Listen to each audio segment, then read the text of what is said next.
No, that's cool. I like Yeah, that. yeah. We and that's one thing we try and when we have them, we throw them online, and I like the interaction piece, which is pretty cool. So hold up here.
You're listening to the Not So Black and White Real Estate Podcast with your hosts, Sir Colin Campbell and Gary A. McGowan. Good afternoon. Good afternoon. You are tuned into the Not So Black and White Real Estate Podcast with your host, Sir Colin Campbell here and Gary A. McGowan. We have a special guest dialing into the studio today. The man, the myth, the legend, Ben Oosterveld. Ben, just before we get into Ben, here's a word. Hey, this is Hal Elrod, author of The Miracle Morning and The Miracle Equation, and I am recording this quick video to let you know I'll be speaking at the Keller Williams Young Professionals event on November 12th in Canada, and I hope to see you there. My message will be more than just The Miracle Morning. This is about how to take your success, and when I say your success, I mean your success in literally every single area of your life to a level 10. To the greatest. All right, Hal, that is awesome. That is awesome. What's going on here? I got things happening in the background. That's okay. That's okay. Here's the really cool thing. Did we just lose our guest? I think we might have. Oh, We can hear him. We can hear. yeah, I'm him. here. I got my picture on your screen. Okay. Good. So we have a mystery voice, my friends. Mystery voice, and sometimes that's all it takes. So on the show today, we've got our good friend Ben Oosterveld from all the way from Edmonton, and sometimes we fly in, sometimes we use the magic of internet. And at this point, this is when I normally read a bio, but here's what I like about Ben. Ben lives outside the box. There is no box for Ben. Ben created his own box, and I met Ben probably about 7, 8, 9 years ago, perhaps. And Ben was always that person that just did things slightly different. I remember when he first got his license, he said to a good friend of our podcast here, Ian Zabel, Yes. being a Zabel. man, being a real estate agent is really easy because no agents are willing to do the hard bits, and it's so easy to do the hard bits. And it's funny that you say that because one of my favorite songs, it's hustle, hustle, hustle, hard. And it's one of my taglines, and I love it. So, Ben, kudos for even saying that. As agents, we need to hustle. Awesome. I love it. And Ben's got a great track record, and we'll get into a lot of different things from how he kind of started in the real estate world, owning, I think, over 100 investment properties, that sort of thing, and all sorts of really cool stuff to becoming one of the top agents in Edmonton, now runs a very successful real estate team there. And that experience has allowed him to give back, and he's giving back in many different ways. And one of the ways he's doing that is with coaching and coaching in people's businesses, but really helping people live a better life. Ben, my friend, how are you? Bring him up. And Good, man. Thanks for letting me on. Can you see me? No, we lost the video feed for you, but we can hear you just fine. So until we get the video Okay. back, we'll figure that part out. Okay, gotcha. Okay. Well, yeah, thanks for There you are. inviting me to come out, man. This is great, and we do have a little history back together. Hey, do you remember when we first met? I do. You ran a little workshop here in Toronto. Yeah. And this guy comes out introduces himself, and he goes, "Okay, I gotta go." Comes back. I said I gotta get speaker. I gotta go grab him. He's late. Seriously, comes out in like the sleaziest salesman we've ever met. Pedophile glasses. Oh, that's right. I remember that. Hollywood level Magnum PI mustache. Remember that? No Are you doubt. kidding me? Yeah. I forget. Did that guy have a name? I'm sure he had a name. I did. It was oh man, I still got the suit. I haven't brought him out in a while. I might actually do a speaking event, come out like that one time on a big stage. Like it. What was his name? I don't know. I know Lemons. Jack Lemons. Jack. I think you're right. It was Jack Lemons. It was, and he's from Detroit. It Well, was why but it was all. It was about. It was the point was though about how authenticity and self-awareness is critical in business, and when you meet someone that's not self-aware, it is repelling, very repelling. So Well, I beg to differ. That guy was very aware. yeah, he knew what he was doing. He knew what he was doing. We have fun. That's pretty awesome. Ben, I always at this time of the podcast, we always like to ask our guests, give us the 1 minute bio of yourselves, your own words. So what does that look like? I know you probably are going to need like a 30-minute, but give us the high level view. Okay. My backstory has been something I've been trying to work out all my life. I lived on the streets for over a year. Actually through a couple of years. Had a tough childhood.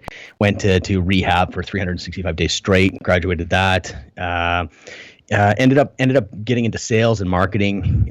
Started dominating in that. Sold $2.5 million worth of office furniture at Gunner Office Furnishings. My dad taught me some old school sales stuff. Just be natural when it comes to selling and marketing. Then I read a book called Rich Dad Poor Dad, and I said, "This is me, man. This is it." I'm like, "This is entrepreneur." I didn't even know what that meant. And so and then I found out real estate investing. I'm like, this is awesome. It's insane. I quit my job. I was making 150 grand a year selling office desks. And I'm like, let's do this. Like, no, if I was to look back, how absolutely dumb is that? But I did it and bought, 40 properties in the 14 months. Had 20 some investors, ended up with 61 in holdings, did a whack of real estate deals. Then kind of a crash hit. We had the taps turned off. All the investors wanted their money. And I'm saying, no, we can't sell. Nothing. You got to wait now. That was definitely a growing time for me. And it took a while to navigate that. I sold off a bunch of property and I've got a small portfolio now. I had to deal with a lot of personal issues all the way through that, being a people pleaser, performance related guy where just always wanted to make everyone happy. And my whole life was just so surrounded by my own personal sabotages and my own personal insecurities. It just drove me and had anger issues, all kinds of stuff haunted me all the way through. And started working with Philip McKernan. And you guys know who Philip, he's been my mentor for years. He's helped me to ask me questions on what I want in life, which I now ask other people that same question and really help me be me, give me permission to be me. I became a real estate agent, sold, 440 grand worth of property, made 440 grand my first calendar year. The second year I made 660,000. So in the first real 24 months, I was pulling in over $1 million commissions, and I did it without any social media, without anything. No big network. I just knew exactly what we needed to do. I thought it was the most ridiculously easy business you've ever seen because most people are doing the same shit. And so then I literally became a real estate agent because I wanted to coach agents. It wasn't that I wanted to be an agent. It was that I thought, how cool would that be to have an agent start? And I knew I would dominate. And I don't mean to be cocky. I just knew. And I think that what happened was I convinced 12 agents to pay me monthly. And I said, this will be the only time that anyone can start with me because I'll only do this once. And so if you want to coach with me, I'm going to start from the very, very beginning and I'm going to do it with you. So I did that with 12 people. And that's how I started coaching. Now, obviously, I'm coaching. I've done lots of retreats. I've got lots of coaching going on. I built my real estate team up to, I think we're close to 7 guys now. We're looking at a couple more. And now we're one of the top teams in all of Western Canada. I think I've sold 4 properties this year.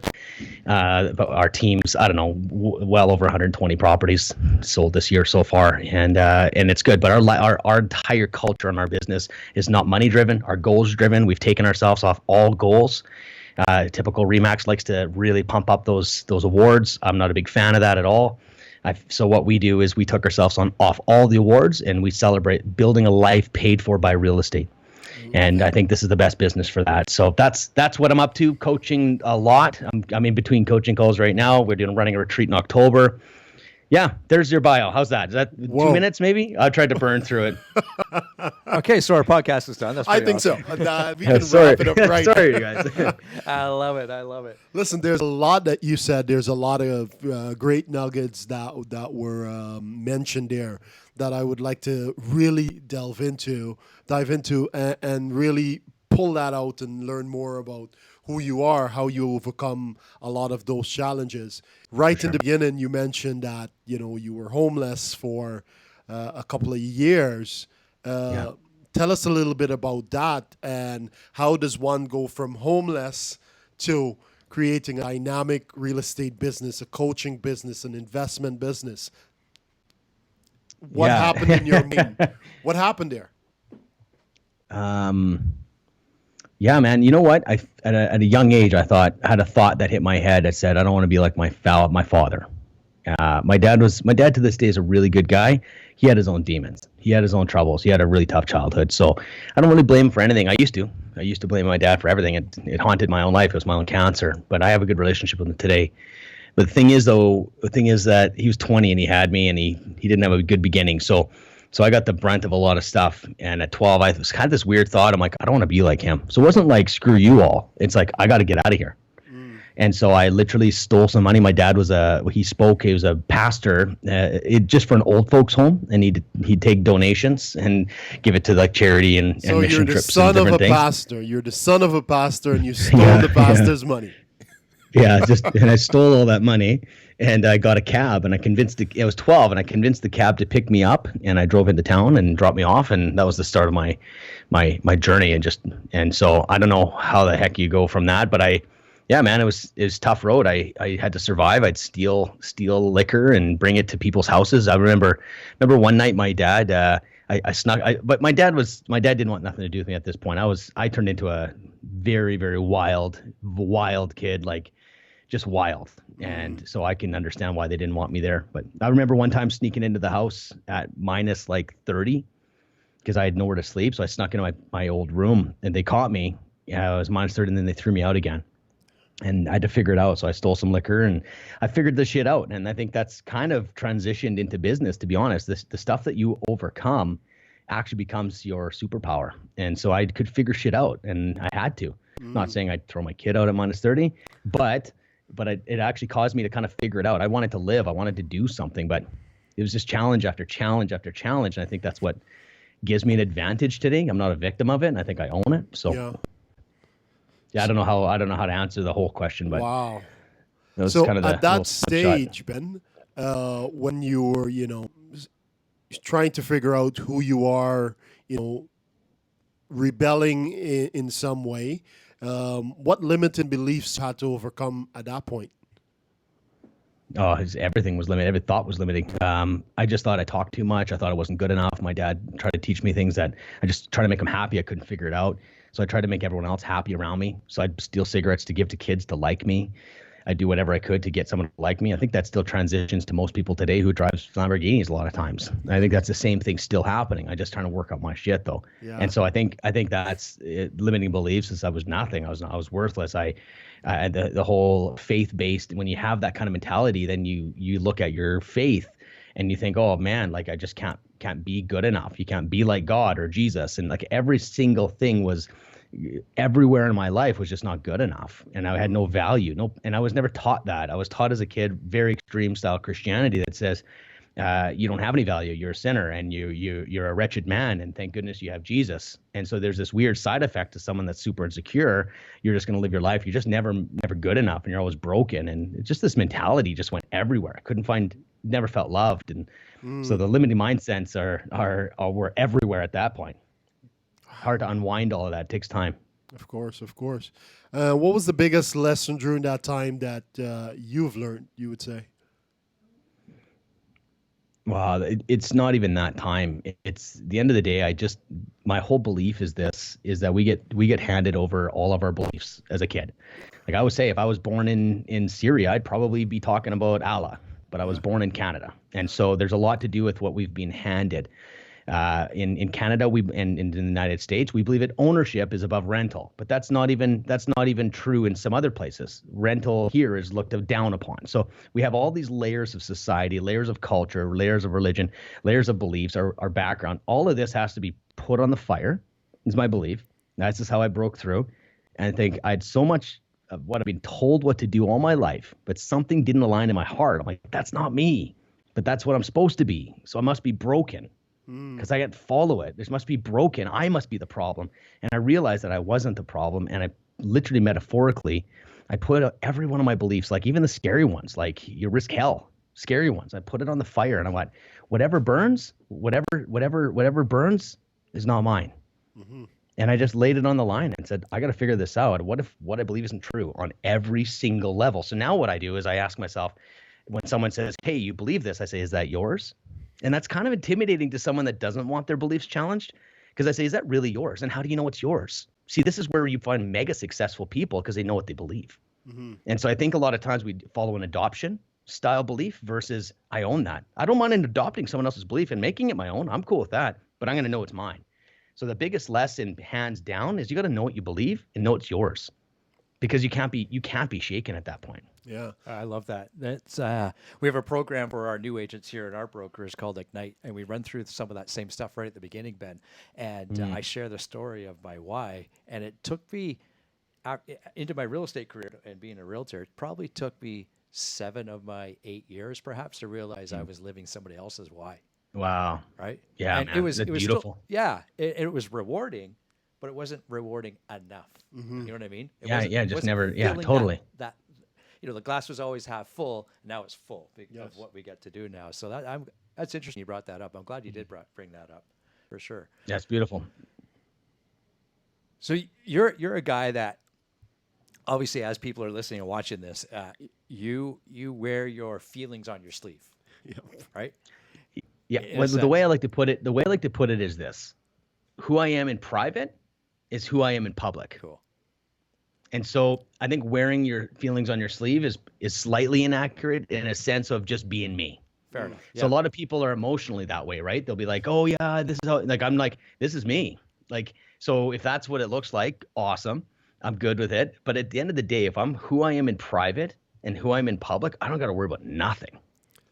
But that comes down to a level of confidence and maturity that most people are not at, where this is my true and authentic self, right? And I think it's that they're not willing to do what it takes to find confidence. And I don't believe they allow themselves to be challenged in the areas that they don't want anyone to challenge. Like, if you just ask yourself, when is the last time, like, there's got to be something in all of our lives that it would cause us to react defensively, right? Defensively. Well, there's your first clue. Why are you defending something that I don't need to be defended. I know who I am. So those are areas I like to dig down into when I'm doing coaching, because it affects your business, affects your real estate, affects every single thing. Like, if you can really know who you are, you become a magnet. You really become attractive. And when I'd start with looking at where you're defensive, and then that's where people aren't willing to look at that, right? You got to be willing to look at that, and then you got to overcome it. You got to put it down. You got to be real about it and put yourself in situations that you have to overcome. Love it. I like the way he's dropping some bombs here. It's like school us. Yeah, I love it. Yeah, we need one of these. Well, that's wicked. I got to get one of those. Yeah, you do. That's the only reason why we run this bedtime. podcast. Yeah, little horns. No, I love it. And from knowing you and watching what you put on social media and everything like that, like there's many people out there that have a message of, this is how great we are. This is how great my team is. This is great, Yeah. great. And I know just by watching you from afar, like we're on two ends of the country almost. You are always delivering amazing information on how to not better your business, but how to better yourself. Which in turn is going to better your business and everything else. We get the ripple effect. 100%.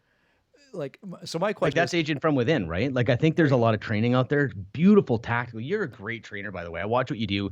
I just want to give you props, man. Like, if I was training, I'd probably call you. Like, I'm not joking. I think anyone needs to be able to jump into a good trainer, like for real. Like I think you've got depth as well. I just want to give you props. I don't give many people props, to be honest, but that I love what you're doing. I really do. And I think you're 100% right. I think when it comes down to it, if you have, like, if you think about it, we always try to build the best businesses, right? Like we're obsessed about systems and business and marketing. And I look at that as having the best set of golf clubs in the world. But if you don't know how to freaking golf, you can have the best business in the world and it's not going to win. But now let's take Tiger Woods. Give him the shittiest golf clubs you can find. Go to Value Village, get him half busted, and one of them's a shovel. He will kick your ass at golf. So the trick is this. You want to hack, develop yourself, and then any business you can succeed at. Then you can have a broken real estate business and still succeed. Do you understand? Like, it's not the actual business, it's the person running the business. It's like, for so long I've been insecure for even a few years back because it's hard to communicate that with people who want to know how to become very rich. And it's like, oh, let's work on your confidence. Yay. Like, let's do the woo stuff. I'm talking, this is really practical. Like, if you have self-sabotage, you're scared of rejection, you go to a listing presentation and you don't own your moment. You're done. I'll own my moment. I'm going to be more me than you, and I win. Yep. So we work on, like, statistical data. What's our presentation look like? It doesn't matter. You get. We lose him, and it'll come back on. It'll catch up in a second here. He'll come back in, and what I know where he's going is, it doesn't matter how great Give me a napkin, I win. Look at it. He's still going. We lost you for a little bit there, Ben. And I think what you just said, and what I was trying to summarize, it doesn't matter. Are we back? I was hearing you the whole time. I know, man. I can tell you're passionate about it. Correct me if I'm wrong. Let me just see if check my connection here. Just 1 second. Okay, so I'll fill in the air. Just so I can reconnect here. Cool. Our material can be a 10 out of 10, a 20 out of 10. But if you're not delivering that information or that content from like your heart, and there we are, you're back. Yes. Yeah. And if you're not delivering that content from who you are, you're not going to get any. Even further that, you don't believe in what you're delivering. Yeah, exactly. I like that. That's a good way to summarize that. Yeah, for sure. Holy, yeah, there we are, Ben. I think we got better connection quality, now. Better connection right now. Yeah. Now we got it. We're back. We were just trying to summarize what you were saying, so hopefully we nailed it. And you know what? I know we did because we have confidence in what we're saying. Of course. Well, it's like, that's why scripts are hard to teach. Like, you have to teach a script that someone's going to believe in. So if you're teaching scripts, which they can work, right? Like, I've got a thank you card script that simply says, hey, thank you for the opportunity of letting me see your house. The one thing in this business that I've learned is trust is always earned and not always freely given. And I just want to say, I hope to earn your trust as a real estate agent. There's a lot of goodness in there. Like, I understand that we have to build trust. I understand that I'm experienced in this business. It's a good script, and I think everyone could use it. But if you don't believe that script's something that you can really believe in, then you can't use it because it will feel unauthentic. Yeah. So let's talk about that a little bit. And we're going to go all over the place here, but we said right off the top that you created your own box per se, especially when it comes to being a business owner and a realtor. Are you teaching your agents scripts, or what does that look like? Because Absolutely. Yeah. Depends on where they're at, right? So if they're brand new, I want to break down all the fundamentals to very, very, very simple things, because I try to hack it. Like, I think execution is the number one thing we need to focus on when training an agent. Execution, okay? Like, if you're shitty at door knocking, but but one guy's still learning how to do it and the other guy's door knocking, who's going to win? Mm-hmm. So it's the actions that I need to create a system that people actually do it. So that's the first thing as a coach and a mentor, and I got to go into their head and their heart. Why aren't you doing it? So there's the big thing. But the thing is this: fundamentals are very simple. The way I started in business, I tracked asks. How many times did I ask for business? How many times did I follow up? And then I added one is how many times I create an action promise, because a relationship takes 2, 3, 4, 5 steps. It's not like the first time we meet, we're on this show. It's just years ago, Gary, we met. Yep. And now today I'm just on your show. This is relationships. This is how it goes. So we have to create action promises to develop trust as agents to get to the next opportunity to build the next part of the relationship. So that's why I create an action. I'll make up any shit. I'm telling you, like, hey, I'll grab that for you. Hey, you want me to get that for you? Because once I actually do something that I say I'm going to do, I've developed trust with that stranger. So if you need to ask for business, you need to be following up. Following up's the thing. Like you could just teach follow up, and these people would double their income just on follow up alone. Yes. Yeah. You know what I mean? Like it literally could. So I want to simplify it so people can execute. Right. So if you're just starting out, no website, I didn't have a website. I didn't have a business card for about 5-6 weeks because it was a waste of time. I didn't have any social media accounts. It was a waste of time. And I sold 5 properties my first month. Wow. So you think about that, right? Like you don't need it. Those are very supportive because we got to look at the beginning. You need to be a salesman. You don't need to be a marketer. A marketer is an 18-month play. Social media is an 18-month play. Like buying a bus bench, 18-month play. So the problem is when they start, that's all they do. They go into and then they start mailing out. Neighborhood's an 18-month play. Yep. So the only thing that works is like, dude, do you need to buy a house? Let me help you. Yep. Like somehow the business has to be built. So that's the starting agent. Now the guy that's got too busy, let's say the guy that's got $200,000 or $300,000 and he's rocking, he's got no client list. Okay. He's got no organization, but he's a hustler. Okay. These guys burn out. They go hard, burn out. They don't know. They're control freaks. They're disorganized, but they're extremely good with people. So this person, the first thing I need to do is get them to hire an assistant. Yep. Like instantly. They have to, but not a full-time assistant. How about like 4 hours a day? How about 1 hour a day? I have to get them to break through the mental block and having someone work for them because the overwhelming thought is ridiculous for people for that. But you can hire someone for an hour a day to do one task. So I try to teach them how to do project hiring versus hiring an assistant. So it's about hacking the execution. So hiring an assistant's the way to go, but they're not going to do it. So now how do I teach them? I say this, get someone to be a feedback manager. I've only got 5 listings. Well, I guess it's going to be cheap.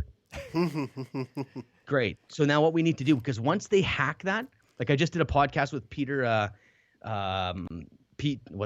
Estevan. I just launched it on my podcast From Within, and it talks about his whole story. He's exactly this guy, about how he had to hire an assistant. He wouldn't do it for 2 years. Now he has like $300-400 a month, and she does all the paperwork, does all his feedback, and he's a completely different person. So that changes everything. You got to become a business owner versus a worker.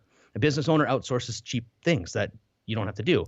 The business owner builds a business to serve the life they want, but that conversation is not even happening in real estate. Like, well, how many deals do you want to do? That's not the question. What life do you want? Yes. Yeah, that's the question. Now let's build a life.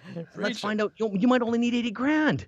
Yeah. So why are we doing all this other stuff? And that's what I'm on a mission for. I'm going to help people build a life paid for by real estate that way. But that's a few things we teach in the academy.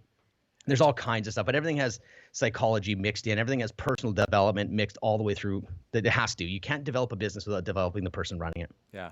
You know, as I'm listening to you, I just wish you were passionate about it. Yeah.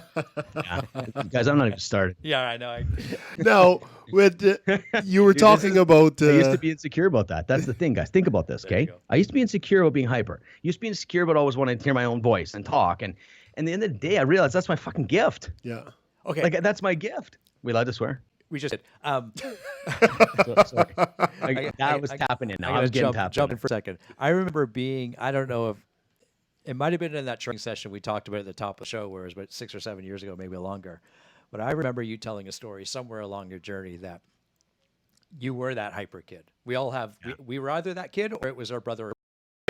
We all experienced that. Yeah. And I remember you saying to us as in the group, like it was what's the word I'm looking for?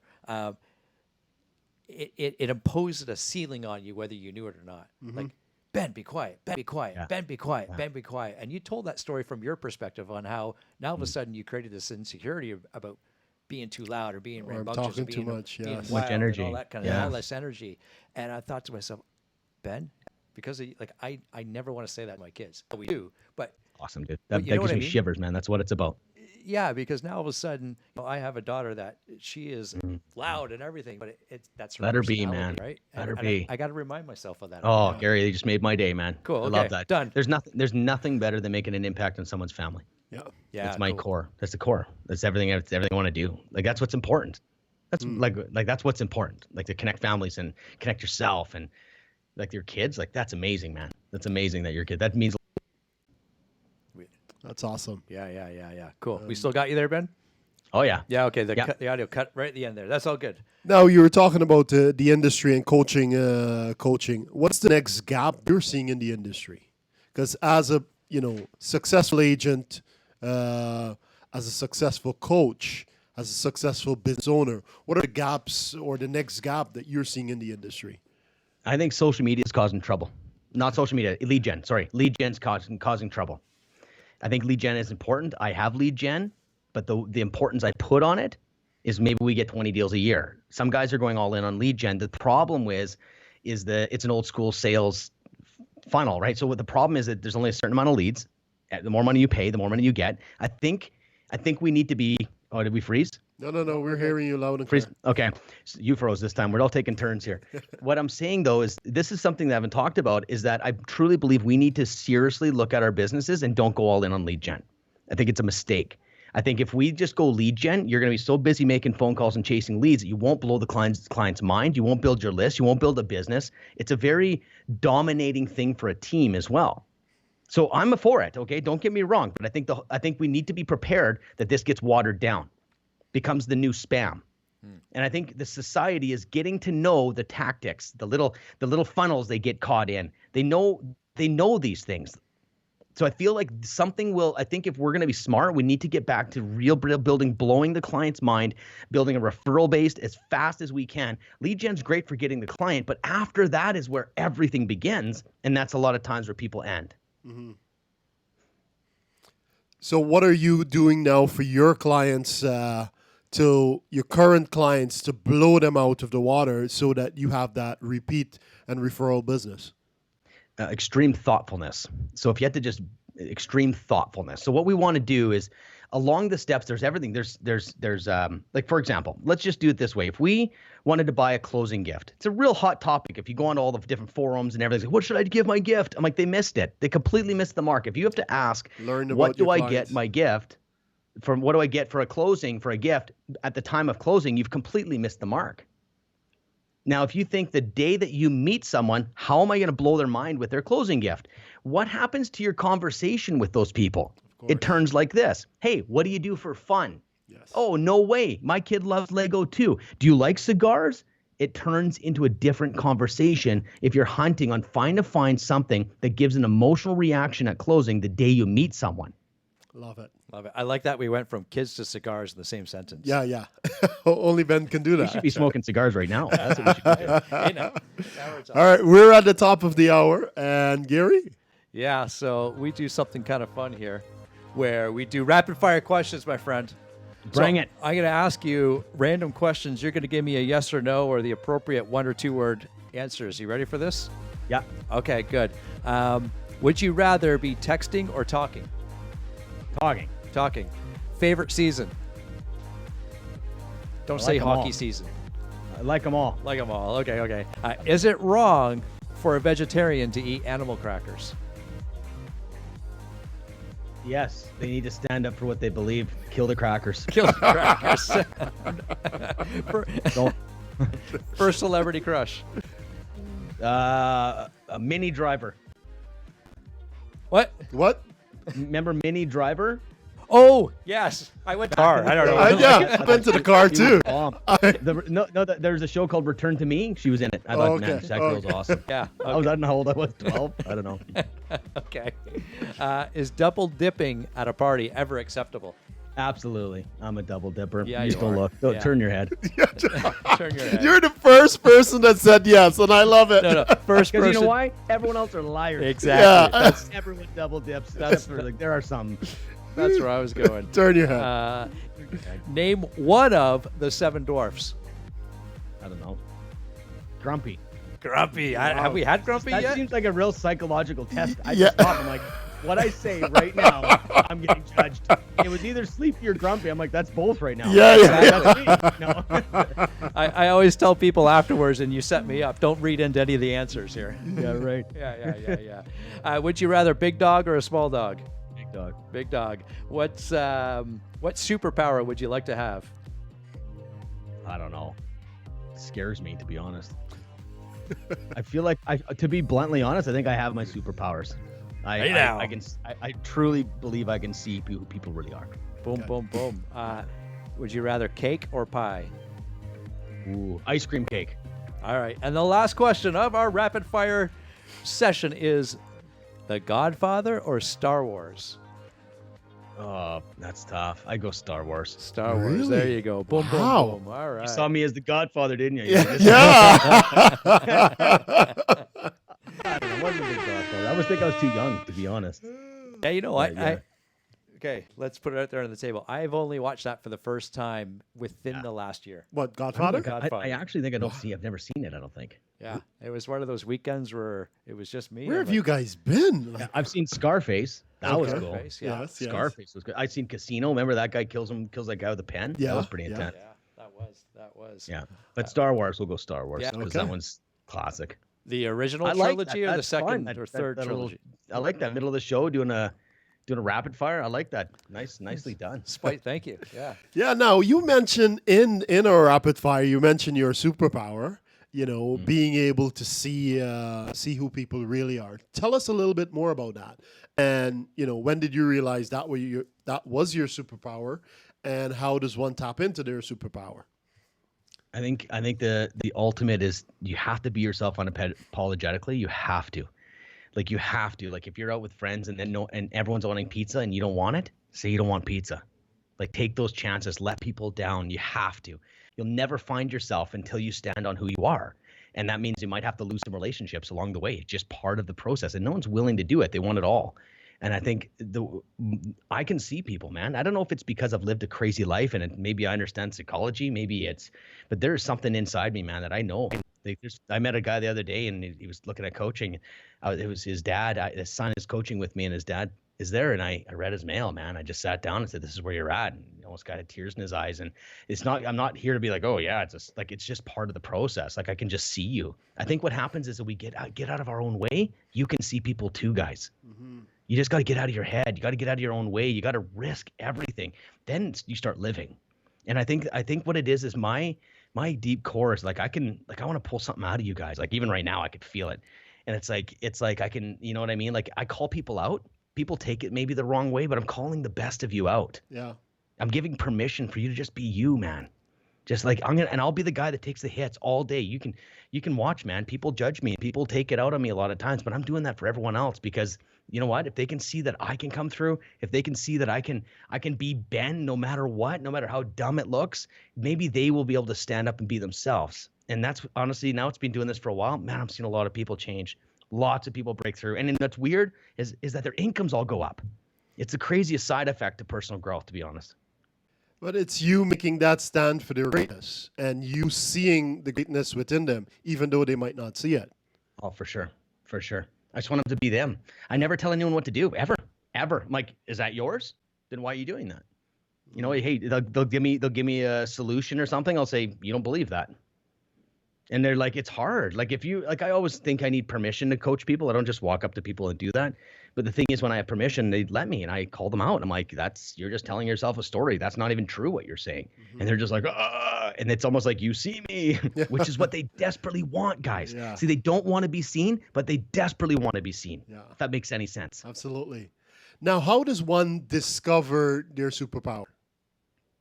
I think just be you, man. And I think here's the answer. Don't look for a superpower. There's step one. Don't what are we looking for superpowers for? Just be yourself.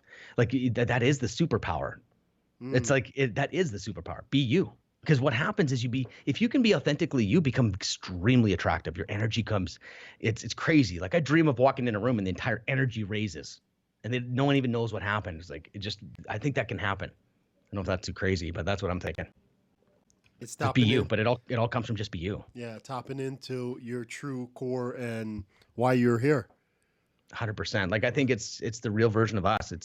It is tied into some, like I'm not a religious guy anymore at all, but I think there's some kind of like source, there's some kind of connection we have that's extremely real to me. And I don't sit there and be like, this is Ben. I feel like I'm a tool in a way. Like I'm just on a mission to like just kind of a weird. I don't own it. It's me, but it's not. Yeah, it's confusing. Okay. I just roll with it. I don't get too high. I don't get too low. It's just what it is. Okay. Now, as a coach, who is your coach? I have had Philip McKernan as my mentor for years. Yeah. I've had other people come and go into my life. Philip has been instrumental for, like, I just sent him a note. It's like, man, like everything that happens, I go back to like, man, I remember the day that I met him. He was on his own journey. He was actually teaching how to do sales. It was the weirdest thing because if you ever meet him now, it's not what he does. But I did an he says, who has the elevator speech or something. Like, actually the real story, guys, goes like this. I was super religious. My cash flow consultant's business, everything was coming down. Everything's like, what do I? I've got all the crash was happening. So I literally turned to God, and that was my only way I knew how to do things at the time. So I fasted and prayed for 30 days. Okay. So, by the way, just being me, this is how it works. And so I might as well just tell you the truth. So what happened was I go to this conference on how to do RSP investing because I needed some help. The economy's crashing. No one's investing anymore. I need some help. And I knew I was out of line. And I thought, okay. So I went there, and next thing you know, Philip says he's a guest speaker for like a 10-minute slot, and he's teaching colors personality. And he stands up and goes, hey, who would want to do a personality? No, so who wants to do an elevator speech? And I was super cocky. Oh my God, I got this. Yeah. So anyways, he goes, the winner gets $100 or something, or $1,000 or whatever he said. And anyways, I stood up. I realized I was so insecure. I shook it off. I just butchered the whole thing. I was sitting there totally embarrassed. And what happened was I sat down. This was at the end of my fast. And I'm just kind of like literally praying for help. And next thing you know, like there's about 10 other people. Philip butchered me. He's like, oh, you're going to take people's money, eh? And he kind of mocks me. And I'm just sat down and I'm like, and it was all in fun. But the thing is, he says, okay, the winner is you. And he gives this ticket to me. And he says, this is a free ticket to come to my base camp in Vancouver. And I really believe that was kind of like God, the universe, just giving me my ticket. And I went there. And I remember him one very, very clear thought. He goes, don't you ever put your investors, don't put me on a pedestal. And it was the very first time I've ever heard that, like, don't put people on a pedestal, because if you put people on a pedestal, that just means you're less than them. And I put everybody on pedestals, everybody. And it was the starting point for an 8-year journey with Philip, helping me unwind and find who I am. He really was a spark for me. And so now I've completely taken it on, and I coach people in the same way now. Okay. Wow. That's pretty cool. I remember Philip's early journey where I bet you do. Yeah, he would I've seen him in a room do that at the very beginning, and it is pretty phenomenal. Everything from self-confidence to are you delivering the right message?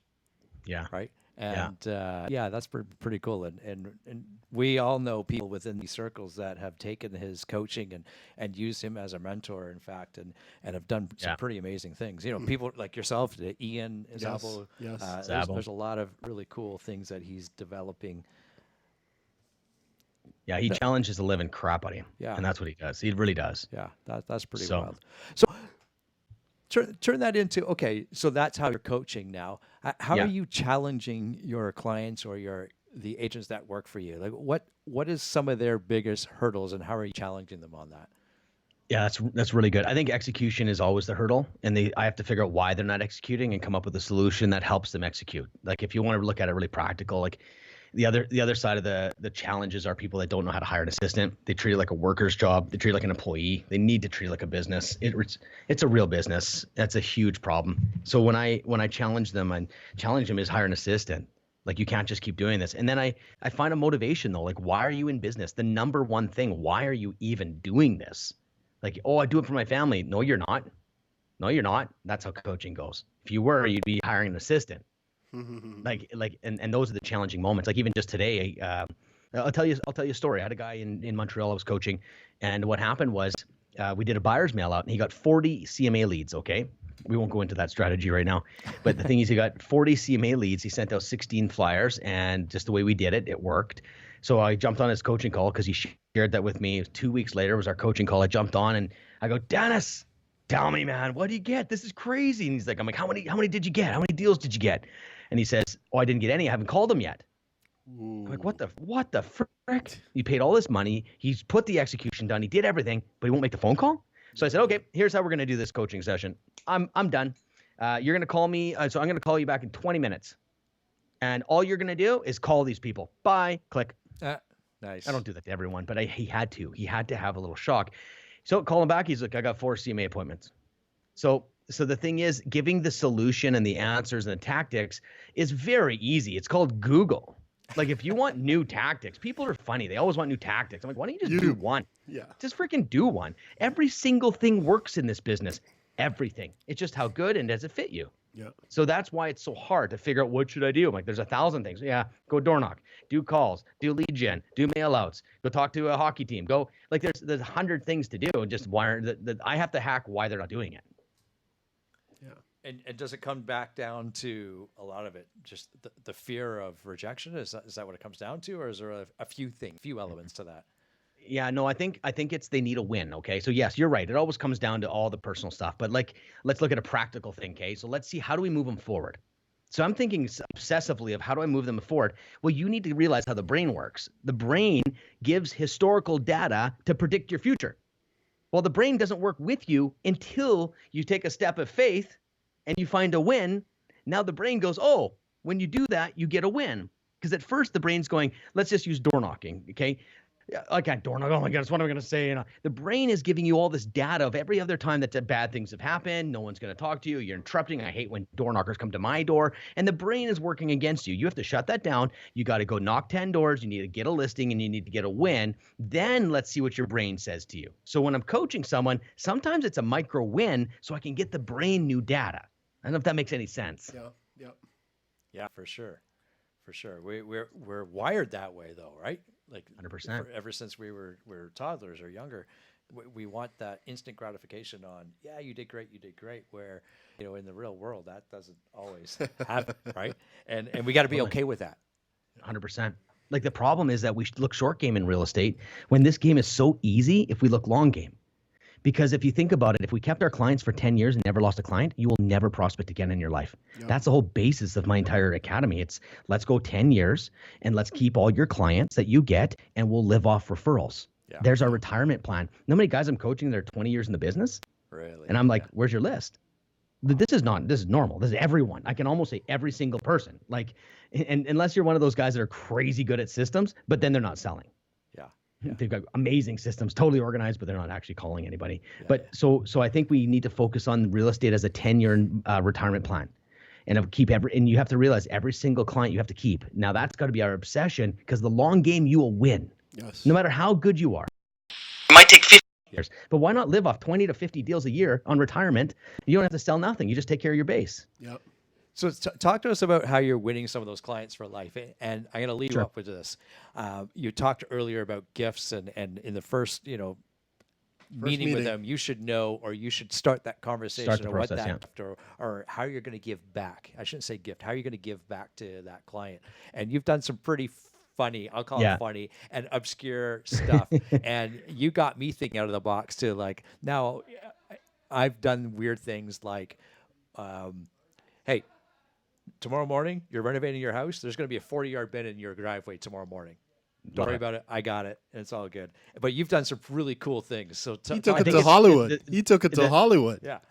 What's that? Well, running the red carpet. So this is something I stole from a builder that didn't execute it very well at all. It was brutal. They literally had a red carpet for my client when the very beginning of my real estate career, and they just walked in. I had champagne, I had gifts, I had everything, and they just had this carpet that we walked up. I'm like, I'm taking this and I'm going 10x that sucker. And so I got the stanchions. I actually went to a place that was like $80 used, and that sucker I still use today. It's pretty gross looking though. I should probably get a new one, but my team's rolling it out now, but all my team members have red carpets, because what happens is this, the goal is at closing. This is how you grade your gift, is at closing. Do they say, these are the things we're looking at. Say a friend is there and the friend goes, well, my real estate agent didn't do that. Now you're winning. Okay. So we're looking for that. And we're also looking for them. What is going to cause them to brag to everyone about your gift? So if I give her a gift basket, is she going to call her friend? Yeah. Like, you're not going to believe what this guy did. That's the level we're looking for. So I've done everything from cat litter. Cat litter was my favorite. And I literally did it so I could tell stories like this. We joking around about cat litter. Of course, she had the red carpet, but I get out of my car. I got these 2 cat litter boxes, and she says, and I said, because we were talking and joking around about cats, and this is the best litters from Costco, and her housewarming gift was $14 worth of cat litter, and it was a huge hit. Now she can tell everyone my real estate agent bought me cat litter, and it's a joke. Yeah. I love So it. what I'll give you a technique though, one I'll give away here is that what we want to do is think of the psychology too, because if you're thinking about everything has to be about the conversation that's happening behind your back. If you can run your entire business and that's your base, like you, that's the rule of thumb. What am I doing and what is it? What conversation is it creating? And is it creating something that they're going to aggressively brag about? What we do is this: the red carpet is the most powerful thing. Like they freak out. They completely freak out and it's really good. But I thought, how do I keep that freak out going? Then I thought, what's the conversation? So I'm showing you how you think things through. The conversation is great real estate agent. They tell everyone, but what happens after about 2 to 3 months once they get their keys? The conversation around their new house changes. Changes to Johnny's got soccer, talks about holidays coming up. Hey, your new house, right? That's now dying out. So I want to recharge it. So what we do is we take the picture of them standing in front on the red carpet, not us. You do not, branding is so stupid. Let the conversation be your brand. You don't need to put a fridge magnet on their fridge. Put them on their fridge with them standing on the red carpet. Your phone number is on the back side so they can pull it off the fridge. You send that 3 months after your close. Because you send it 3 months after you close, it revises all those conversations. Then it goes on the fridge. And again, it doesn't have our name on it, has nothing except them standing in front of the house on the red carpet. Do you know why? Because when people come over, they're going to go, hey, what's that? That's But if awesome. you put your name on it, they will not say that. Yes. So I'm literally obsessed about how do we generate the conversation that creates the referrals. And that was, by the way, a $2.50 strategy. It's brilliant. While you were chatting there, I went and grabbed one of your photos of your clients, so hopefully they don't mind. But they're on the live feed here of a picture of them on the red carpet, and it's brilliant. Like, But I like cheap too, by the way. I like cheap. Look how cheap that is, because you got to be creative with cheap. oh yeah, no doubt. No, this is in the middle of winter too. Yeah. Oh yeah, roll that out. Rain or shine, man. That sucker's coming out. And here's one tip. The one question is like, what do I do when they show up early? I'm like, oh, this is what you do. You just hold on, and now you start bringing like Jack Lemmon style energy. Like, just wait a minute. And then you say, you got an opportunity. I knew it was coming. Drama. Yeah. What's that? Jack Lemmon, I knew he was coming. Yeah, I almost want to put. I should have put that on today for the show. Anyways. Yeah. So anyways, what you do though is you pull it out of your trunk. You walk out, you roll out the red carpet, you put the stanchions on, you give them the sold sign, and like, now we're ready. And it's a hit. People around the neighborhood come start looking at you. See, the thing is, we want to hide in life, and that's why you need to be confident, because you have to be willing to be seen. If you're willing to be seen, you're going to get judged. Yes. You're going to be disliked. So that's why we get stuck hiding. Yeah, and in Alberta, the agents, correct me if I'm wrong here, Ben, the agents are the ones that are responsible for that exchange of keys, correct? Oh, I'm so glad you said that. Ontario has the best way to win, because, yeah, we go get keys as agents here. In Ontario, when I'm there, they're like, we don't get keys. I'm like, oh, what Yeah, an you do. advantage. Yeah, it's Go the get the advantage. keys Exactly. and just educate your client. I'm like, no, I do a walkthrough every time. I'll go get your keys. Yeah. Now, like, that's why Ontario is is like brilliant. prime for this. Yeah, exactly. And that, I'm glad you brought that up. You went right to where I wanted to go. Well, you said it, and I was like, oh, I'm so happy. Yeah, cool. So we just have a few more minutes here, and people have been, our questions aren't working properly, so they've been sending me some questions here on my phone and so forth. Sure. So, we've been talking a lot about your style of coaching and everything like that. Yeah. My question around that, and some of the questions have been come in, how has your coaching changed over the years? Because I think, It's a fantastic question. okay, Yes. so go with that. I'll leave it at that. So you answer that.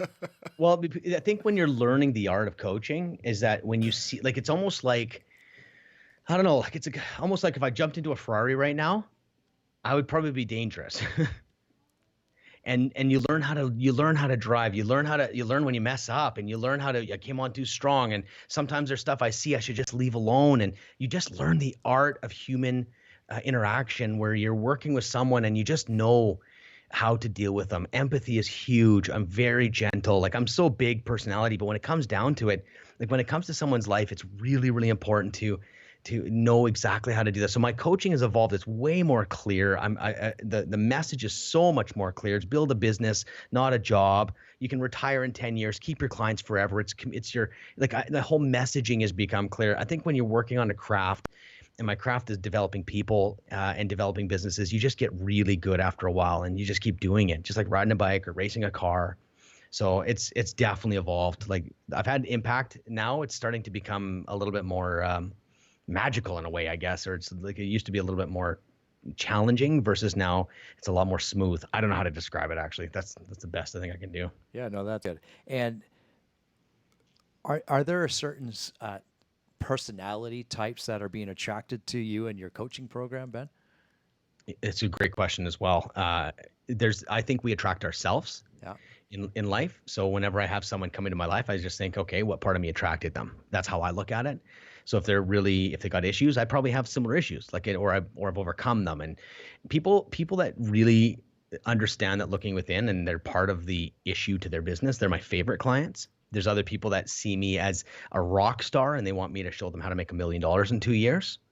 So there's a few different types of people, like people that are like the people that learn that personal growth is really important. That's the most effective coaching I can do because they're into that. But if you're just looking to have a massive amount of money, and like obviously a lot of guys have had that, but that's never the focus.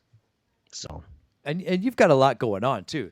Like you're not just a realtor and a real estate coach and a property owner. Like you've got 5 kids. 5 kids, yeah. 5 kids. Yeah. And beautiful wife. Like you've got a whole other world that you're responsible for and you're leading. Yeah. Yeah. 100%, man. I love it. And I took my daughter to Vancouver a few months ago and do a lot of one-to-one dates. It's just, you have to know what you want and then you can say no to things. And then you can also, when you really want something, you want to do a lot of things. You want to know how to execute really well, overcommit.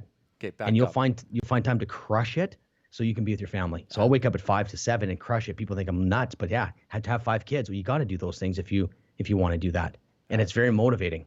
I love that. And what you just dropped a huge nugget there that people will probably just overlook. Yes. Did you catch it? Yep. Yeah. Yeah. You got to know what you want so you can say no to those things. No. Yes. Yeah. That was brilliant. Absolutely. Brilliant. It's funny because we both looked at each other at the same time. It's like, yeah, that was golden right there. That's it. Yeah. Now, what does success look like to you? Peace of mind. Get to be creative all the time, and I get to be with my wife and kids. Okay. And then living an adventurous life. So I feel I'm successful. I'm already there. So here's the thing. I've arrived. I just want you to know that. I've arrived. Now I'm living and just have fun. Yeah. I've already made it. Yeah.